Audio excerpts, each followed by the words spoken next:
Going on, everybody? Welcome back to Talkin Sports with Jake. Hope you're all doing well. Started the podcast yesterday. I took the day off. Let's start with some baseball scores from yesterday. By the way, it is June. So yesterday was May 31st. It is now June. Tigers beat the Texas Rangers 3-2. Rays over the Cubs 4-3. Braves over the Athletics 4-2. Nationals over the Dodgers 10-6. Brewers over the Blue Jays 4-2. Toronto's been struggling. Their pitching's been okay. Alec Manoah's really struggling. He's on over 5.5. But Chris Bassett has pitched well. Jose Berrios has had a bounce back here. Kevin Goldsman's also pitched well. You say Kikuchi's their fifth star. He's been okay.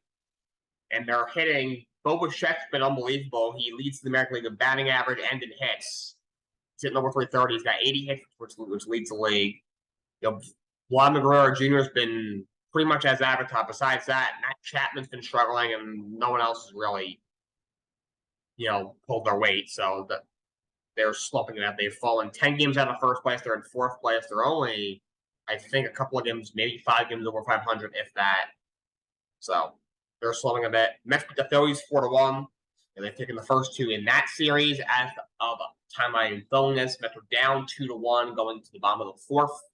We'll see what happens. But they're 2 games over 500. They got a good eye from Carlos Carrasco, which is good. He's really struggled this year. They're going to need him. They're big three, obviously. Obviously, Scherzer and Verlander have dealt with some injuries and stuff. They're back and they appear to be rounding it into form. You got Kodai Senga, who pitched a gem on Tuesday. He's starting to round into form as well. Obviously they've had a lot of injuries, and Carlos Carrasco's been really bad, and they haven't had Quintana have him for at least another month. And I'm sure it'll take time for him to round into form. If you get him back in early July, possibly not until closer to August, we won't really see him, be completely off the leash. So they need Carlos Carrasco to pitch well. Because right now their fifth starter is Tyler Miguel. He's been terrible, and there's no other options. Tia Pearson's horrible. Jose Bucha's only got 2 or 3 career starts, and there's really nobody else. So they really need him. Mariners shut out the Yankees 1-0.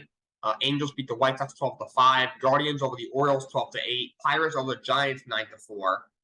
Marlins over the Padres 2-1. Reds over the Red Sox 5-4. Twins over the Astros 8-2, and the Diamondbacks shut out the Rockies 6-0. Well, Aaron Hicks has signed a 1-year deal with the Baltimore Orioles. They just lost their center Cedric Mullins to an injury. He's got a groin adductor strain. Aaron Hicks, who obviously for 1 year at Yankee outfielder. A few years ago, they had a really good year. They gave him a $70 million extension. Since then, has had a lot of injuries and has really struggled the last couple of years. The Yankees just DFA'd him, and they weren't able to trade him, and no one picked him up. So he hit the market, and the Orioles just signed him. So we'll see if he gets playing time. Maybe he'll be their center fielder until Cedric Mullins gets back. See if maybe the change of scenery. Maybe he'll play well, and he can kind of reboot his career. You never know. Barry Bonds is getting a documentary. HBO is working with some other company, Words and Pictures or something, a documentary. That'll be exciting. Obviously, Barry Bonds, incredible player. He's got the all-time home run record, a single-season home run record, got the most walks in MLB history, single-season record for that as well. Is one of one of the greatest baseball players of all time, but because of his PED use, he's not in the Hall of Fame. I think it's ridiculous, but everyone's got an opinion on that, so that will be interesting to see, maybe tell his side of the story of what exactly happened with the PEDs and why he's not in the Hall of Fame. And, I'm sure it'll take you through his career and his upbringing, and that stuff is I always find very interesting. So he's going to get a documentary. The couple of GM changes, the Leafs, who part ways with GM Kyle Dubas, they have brought in Brad Trevlin, the former Calgary Flames GM, to be a general manager. I mean, look, I don't love it. I think Trevlin did that great of a job in Calgary. He was there a long time. Never really built a consistent winner. They had some good years. Like, Calgary is always like 1 year they'd be really good. They'd be like a top 3 team in the West. They, wouldn't, they'd lose in the playoffs. And then the next year they would go out they'd fall off, and they maybe be the 8th seed and losing 5 games in the first round, or they miss the playoffs. They never really built a consistent winner. They obviously this year had a really tough year. You lose Johnny Gaudreau for it. You took less money to go to Columbus, the Blue Jackets, and then Matt Tkachuk requested trade, and you ended up trading him to Florida, and then you thought, oh, we got to return to get back Jonathan Huberdeau was the guy who had a 110-point year. Then he went last year and had a really tough year. Only had 55 points last year. And of course, Matthew Tkachuk is having a huge year in Florida, and the Panthers were in the Stanley Cup, and Flames didn't even make the playoffs. They hit the most posts in the league of any team. It's a weird stat I saw. They had the most, I think the most overtime losses in a season in NHL history. Had like 18 of them or something crazy like that. They had like the worst record in the league in one-score games. They had a really tough year, and of course, they're also looking for a new coach as well. And they just promoted their assistant GM, Craig Conrad, to GM. I could cover that on Tuesday. Brad Trevor goes to Toronto. At the end of the day, everything goes through Shanahan. I really would honestly, I would have taken Shanahan before Dubas, but Shanahan's the president of hockey operations. Dubas is the GM, so obviously Shanahan's got more authority. Really, it's really Shanahan making the moves, to be honest. But Brett Trevin's the new GM in Toronto. Speaking of his name, Kyle Dubas, he has been hired as the new president of hockey operations for the Pittsburgh Penguins. I think it's a really good hire for the Pittsburgh Penguins. Of course, their front office did a really bad job the last couple of years. They let go of Jim Rutherford, the longtime GM, a couple of years ago, or maybe he might have stepped away. I think he's in Vancouver now. And then they hired Brian Burke to be president of hockey operations, and then they brought in Ron Hextall to be GM. Completely backfired. Both were horrible, especially Ron Hextall. That Pittsburgh team has gotten really old, and obviously not as good anymore as a result. Change definitely needs to happen. So they fired both of them literally right after the season ended. So we kind of saw coming from a mile away. And now they just hired Dubas as president of hockey operations. Now Kyle Dubas can now be in a situation where he doesn't have to, ask his superior basically for permission to make any move. He can, and now he's the guy running the show. Excuse me. He's doing whatever he wants now. Pittsburgh need to change, and they get it. We'll see what happens with Mike Sullivan, their coach. My New York Rangers looking for a new coach. With rumors they want to hire Sullivan. Pittsburgh has underperformed for a couple of years now. Losing the first round last year, blowing up their lead to the Rangers. Now you missed the playoffs this year. The team's getting old. They changed their entire front office. But they asked Sullivan. He says, "Look, I'm under contract with the Penguins. I'm still the coach here. I'm not a candidate for that. You guys stop talking about that." That's basically what he said. I don't know if that makes him on the hot seat or not, but for now he's still a coach. There's no indication they would get rid of him, and I agree. I don't think that's the right move anyway. He's a good coach. He's won 2 cups there, and I don't know why he couldn't lead. He couldn't be a leader for the next Pittsburgh Penguins team. But Dubas, the president of hockey operations in Pittsburgh, he says he wants a more progressive guy to be his GM. So he may bring in maybe a younger guy to be his GM, but we'll see what happens. But I think a step in the right direction for the Pittsburgh Penguins, a team that was once obviously a cup contender. They won 2 cups in a row about 5 or 6 years ago, but since then has had trouble even getting out of the first round. But they didn't make the playoffs last year, which snapped a really long streak of them making the playoffs pretty much every year. The Seattle Kraken have extended their general manager Ron Franz for 2027. That's a good move. He's done a really good job with the Seattle Kraken. In the expansion drafts, obviously everyone expected them to be like the Golden Knights who went to the Cup final in their first year. That's always how it works. They had a tough first year, but he stuck to his plan. He drafted a lot of good young players, a couple of veterans mixed in, and he signed some free agents. He signed some more free agents for this season, and look what happens. The Kraken, they were in the playoffs and they defeat the defending champions from the year prior, the Avalanche, a shocking front upset. And they even had a really good run in the second round. They took Dallas Stars, who I think 7 games in the second round. So they're definitely trending in the right direction. Seattle, if they continue to add more pieces this offseason, I can see them taking an even bigger step forward next year. I think Dave Hackfield's done a good job there as the coach. Ron Francis has done a good job there running the show over there. You know, they really branded that team really well, and they're trending in the right direction. On to basketball. By the way, the NBA Finals Game 1 is tonight at 8:30 Eastern Time. D'Angelo Russell could join the Heat. And there's a rumor that apparently D'Angelo Russell's camp is expecting a sign-and trade to the Miami Heat this offseason. So that's interesting. I like him in Miami.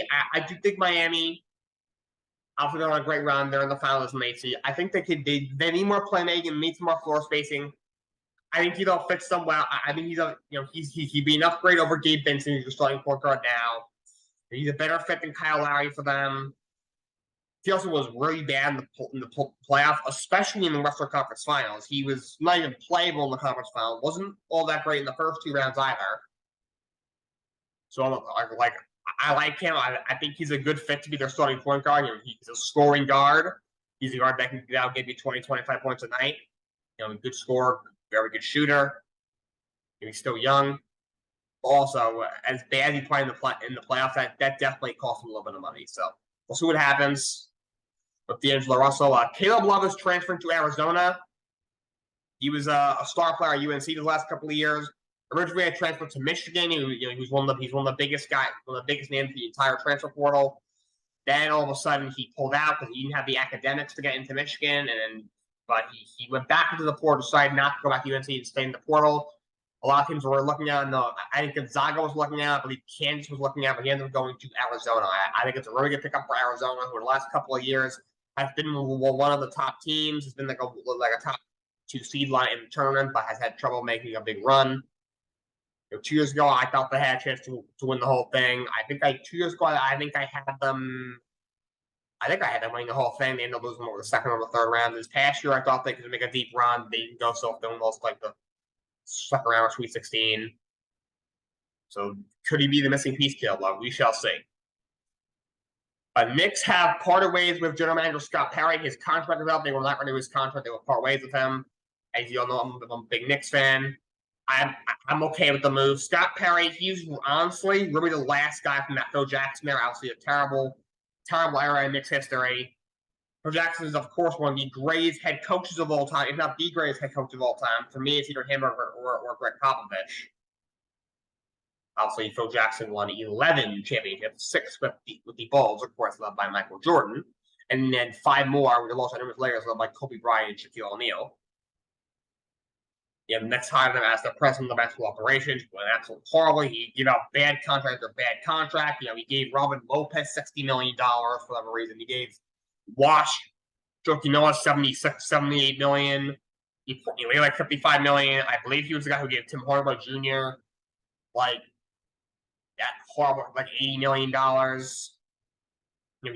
He was trying to buy out Carmelo Anthony, but trading him, which didn't make any sense. The way he handled Carmelo, I thought was very poor. He basically brought in all of his friends who didn't know how to coach.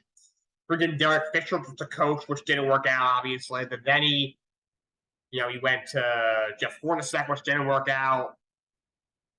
I forgot if he hired Fizdale or not. You could tell they were trying to mix him with left field, trying to wean out everything from the Phil Jackson era. Once they fired him, at first thing they did was they promoted Steve Mills to president. They brought in Scott Perry. Then a couple of years later, they fired Mills. And they brought in Leon Rose, and they got Fizdale out of there, and they got a real coach, Tom Thibodeau, in there. Because they traded Porzingis, Hardaway, and Courtney Lee to Dallas. They brought out Joakim Noah, and they got every Phil Jackson thing out of there. Obviously, Frankie McKinney isn't there anymore. Another guy that he drafted. Kevin Knox isn't there anymore. Another guy that he drafted.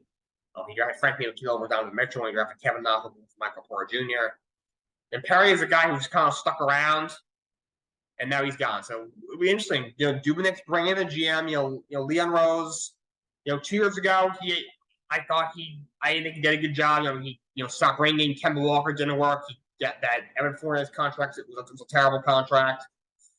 This offseason, I thought did a really good job. Bringing in Jalen Brunson, which based off his contract was honestly a bargain. That was a great move. It was a good move signing Isaiah Hartenstein, but Josh Hart trade during the season. So he actually did a much better job. So we'll see. Does he bring in a GM? Obviously, Bob Myers is available. Obviously, he's a Hall of Fame executive, in my opinion. He won 4 rings in Golden State. He built that team. I don't think Bob Myers would take a GM spot to the point where he's going to be answering to someone else. He would take a president of basketball operations role somewhere else.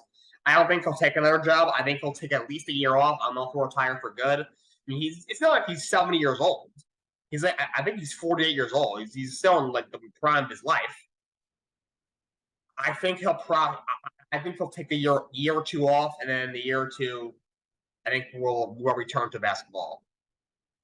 You never know. I mean, Daryl Morey, obviously, remember a couple of years ago, he stepped down from his role as the GM of Houston Rockets, where he was for a long time, had a decent amount of success, and then like a couple of weeks later, he goes to Philly as the president of operations over there. But I just don't see Bob Myers going from a guy who's running the show for the Warriors dynasty, then going to the Knicks, a young team that's still building something, and as the GM and answering to Leon Rose. I would love if it happens, but I doubt it. We shall see, though. We'll see what happens. But Scott Perry's out in New York. I heard the Bulls are looking to extend Nikola Vucevic, the veteran center. They have until June 29th to extend them.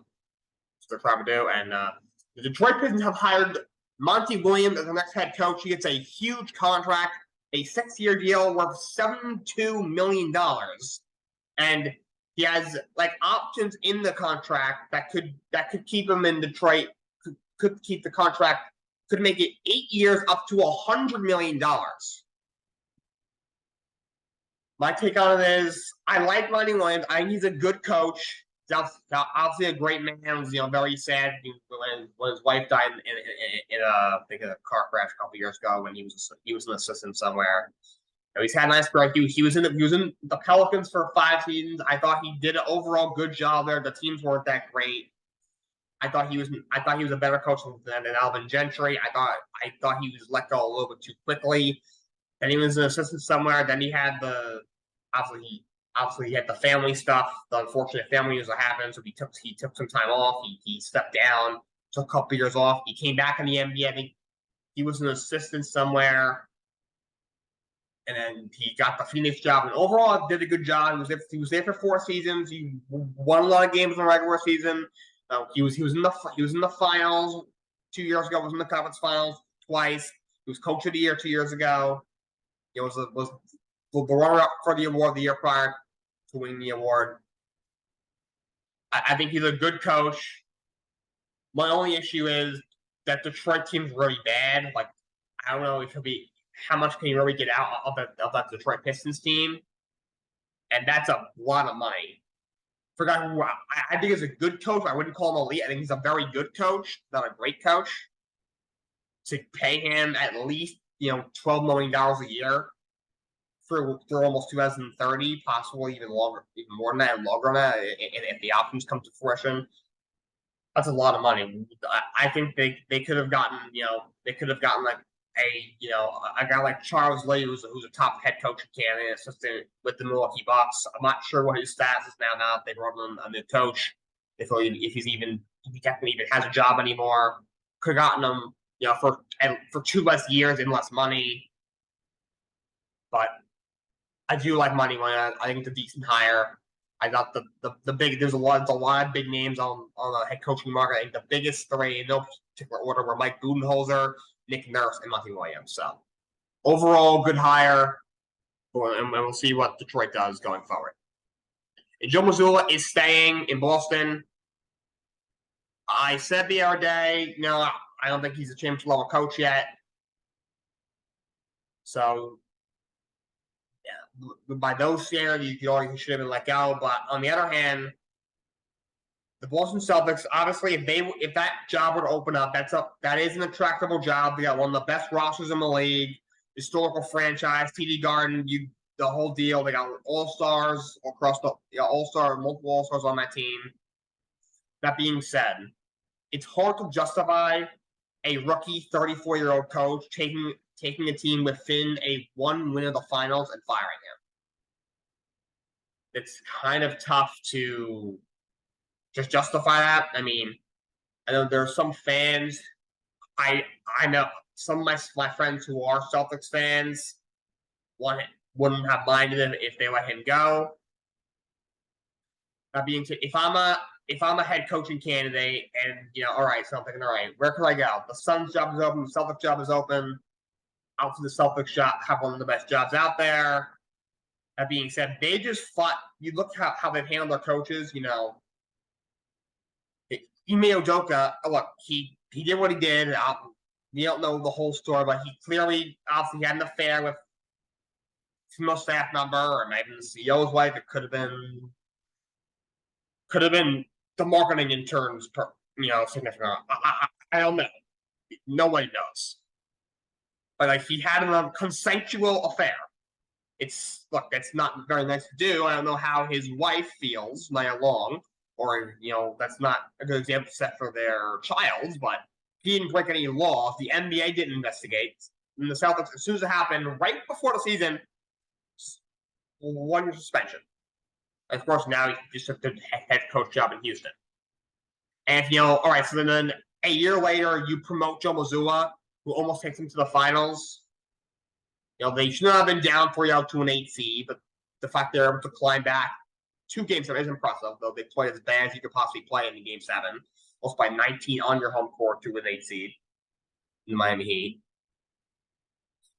But if I'm a head coach, I'm like, if the whole thing is like, if I don't win the championship next year, I could lose in the finals and still get fired. Like that. That's like the message to send. It's not the message that they're trying to send by letting go Mazzulla, but that's the message that it may send. So, and also, 3 head coaches in 3 years is not a good. Is just not a good recipe. And even more, you had Brad Stevens, who they reassigned to make him the president of the basketball operation, which has actually worked out very nicely for the Celtics. They hired Ime Udoka. A year later, they suspended him. Promoted Joe Mazzulla. Of course, now Udoka once the suspension was over, he left. And then if you fire Mazzulla and bring in somebody else, that's just not good. That's just not good business. So I think their best option, keep him for another year. I'd bring in a veteran assistant, Frank Vogel. I think it's a good head coach. I think he got a role deal in LA. I even think he got a role deal in Orlando before that. And I try to bring him in as an assistant. Maybe Steven Silas, who is not a very good head coach, but is a good assistant. If Budenholzer doesn't get a head coach job, which I'm not sure if he will, if he still wants to coach, maybe bring him in as an assistant coach, or if he could try to pry somebody else, like Mike D'Antoni or something, you could pry him off the staff in Philly or something, or is he still in Philly? I'm not sure. Bring in a guy like that and bring him in. Kind of put Joe Mazzulla on the hot seat, sort of, kind of. And if next year he's not able to get it done again with this roster, which I do think is a championship level roster, can they win a championship? I think they can get there. I'm not sure if they can win it. I think they need some tweaks. They can use a little bit of upgrade at the point guard position. They can use an upgrade at the center position. We'll see what they do this all season. We'll see what happens with Jaylen Brown. Do they pay him? Do they trade him? Let's see what they do. But if he falters again next year, then maybe you let him go and you promote, where it's Frank Vogel or Budenholzer or whatever veteran assistant that you bring in. That's probably their best option at this point in time. Before we wrap up, it appears the Bills and the Chiefs are fighting for DeAndre Hopkins. I think both teams don't want to end up with the other, because those are two of the cream of the crop of the AFC, especially the Chiefs. So those will definitely be 2 favorites. I can definitely see him go to either place. Diop is definitely ring chasing. The Chiefs have arguably the best team in the league. They got the best quarterback in the league, and he wants to play with a great quarterback. He'd be, and the Chiefs also could use another receiver. So he'd fill a need there. He'd be number 1 option. And Buffalo would be a good fit because he'd already be number 2 option behind Diggs. Now teams can't double stuff on Diggs anymore because you gotta put somebody on Hopkins so that can open up the field a little bit more. They have a great quarterback there in Josh Allen. So we shall see what happens. I heard they asked Jets head coach Robert Saleh about if they would sign him. He said no. we love our current group, so he's not going to the Jets. I love feature on the Jets, but the receiver is not in need at this point in time for them. And there's some speculation: could he go with the Giants? The Giants could use a proven number one. The receiver group is a little better, but still could be improved. Also, you got a young quarterback with Daniel Jones, who they controversially gave $40 million, despite only having 15 touchdowns last year. Now this is the best season of his entire career. I heard Deshaun Watson would love to play with him in Cleveland. Of course, they were a dynamic duo in Houston. I haven't heard Cleveland's name pop up. I've heard more Deshaun Watson wants him. We'll see what happens, but it appears the favorites will definitely be Buffalo Bills and the Kansas City Chiefs. And last thing, as for golf, the Memorial Tournament is in progress. Day one, you got Danny Will's a shot back. Wallace is in first place right now. I'm not sure what his first name is. I think it's Matt Wallace. I think that's his name. Matt Wallace is in first place right now in the tournament. Yeah, Matt Wallace. He's 4 under par. He shot 4 under the first day, 68. He's in first place right now. All right, that's all I have for you guys today. Until next time, so long. Have a great day.